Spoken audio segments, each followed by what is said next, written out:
বরিশালের উজিরপুর উপজেলার গুটিয়া ইউনিয়নে জমি সংক্রান্ত বিরোধ এবং সামাজিক যোগাযোগ মাধ্যমে ভিডিও শেয়ারকে কেন্দ্র করে এক মাদ্রাসা শিক্ষকের বাড়িতে হামলা, মারধর ও লাঞ্ছনার অভিযোগ উঠেছে স্থানীয় বিএনপির দুই নেতার বিরুদ্ধে। সংবাদ সম্মেলনে চরমোনাই কামিল মাদ্রাসার ইসলামী শিক্ষা বিভাগের সহকারী অধ্যাপক মুফতি মাসুদ হাসান ফিরোজ অভিযোগ করেন, গত ২ জুন গুটিয়া বন্দরে তার ৩তলা বাসভবনে ২৫ থেকে ৩০ জনের একটি সশস্ত্র দল হামলা চালায়। তার দাবি, গুটিয়া ইউনিয়ন বিএনপি সভাপতি শাহীন হাওলাদার ও সাধারণ সম্পাদক বাবলু চাপরাশির নেতৃত্বে হামলাকারীরা তার স্ত্রী ও ৩ সন্তানকে শারীরিকভাবে নির্যাতন করে। গুরুতর আহত অবস্থায় তার স্ত্রী বর্তমানে বরিশাল শেরেবাংলা মেডিকেল কলেজ হাসপাতালে চিকিৎসাধীন রয়েছেন।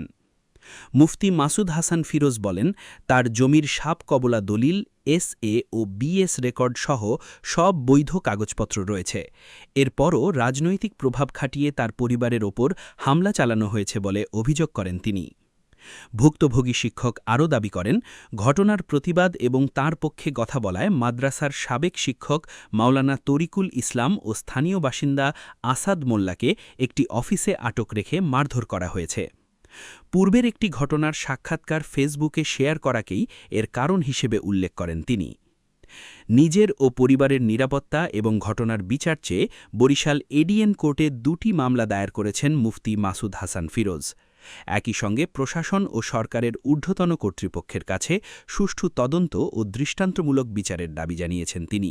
আমি মুফতি মাসুদ হাসান ফিরোজ, চরমোনাই কামিল মাদ্রাসার সহকারী অধ্যাপক, ইসলামী মাদ্রাসা বিভাগের গত ২/৬/২০২৬ রোজ মঙ্গলবার বেলা ৩ থেকে সন্ধ্যা ৬:৩০ পর্যন্ত গুটিয়া বন্দরে আমাদের নিজস্ব বাসা ৩তলা ভবন, সেখানে একদল সন্ত্রাসী বাহিনী যারা ভূমিদস্যু, টেন্ডারবাজ এবং সন্ত্রাসী, চাঁদাবাজ, এই নামধারী লোকগুলা আমার বাড়িতে অতর্কিতভাবে হামলা করে। তাদের মধ্যে অন্যতম হইল শাহীন হাওলাদার, বাবলু চাপরাশি, ফয়েজ, নজরুল মোল্লা এবং বশির হোসেন বাবু সহ আরো ২০ থেকে ২৫ জন লোক আমার স্ত্রী এবং আমার ৩ সন্তান, বলতে ১ মেয়ে এবং ২ সন্তান, তাদের উপর অতর্কিত হামলা করছে। বর্তমানে আমার স্ত্রী শেরেবাংলা মেডিকেল কলেজ বরিশাল, ওখানে চিকিৎসাধীন অবস্থায় আছে। আমি গণপ্রজাতন্ত্রী বাংলাদেশ সরকার বাহাদুরের নিকট দৃষ্টান্তমূলক তদন্ত সবাইকে আমি বিচারছি। পাশাপাশি এলাকার সংখ্যালঘুদের হিন্দু সম্প্রদায়, সম্মানিত হিন্দু সম্প্রদায়কে নিয়ে তারা রাজনীতি সহ আন্তর্জাতিক চক্রান্তে তারা লিপ্ত। আমি সরকারের কাছে এরও বিচার চাই।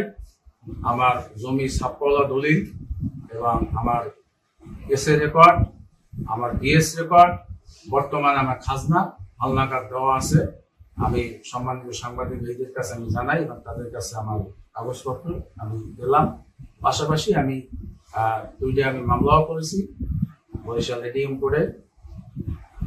আমার জমি যেন স্থায়ী থাকে, আমার উপরে যেন সন্ত্রাসী হামলা যেন না করতে পারে, আমার নিরাপত্তা চাইয়া।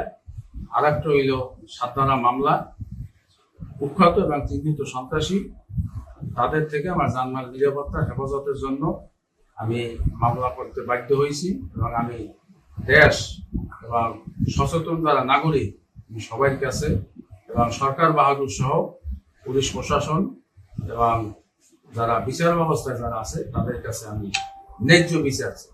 শাহীন হাওলাদার তিনি বিএনপির সভাপতি গুটিয়া ইউনিয়ন, আর বাবলু চাপরাশি হইলে গুটিয়া ইউনিয়নের বিএনপি সেক্রেটারি। আর আজকের 4 তারিখ আমার মাদ্রাসার সাবেক শিক্ষক মাওলানা তরিকুল ইসলাম এবং এলাকার একজন গণ্যমান্য ব্যক্তি আসাদ মোল্লা তাদেরকে বেধড়কভাবে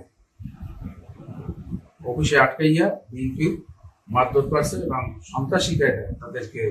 কেন মারছে? মারার কারণ কি? মারার কারণ হইল এই যে আমি একটা সাক্ষাৎকার দিছি, ওই সাক্ষাৎকার ফেসবুক থেকে তারা শেয়ার করছে, যে কারণে হামলা। যেই কারণে হামলা।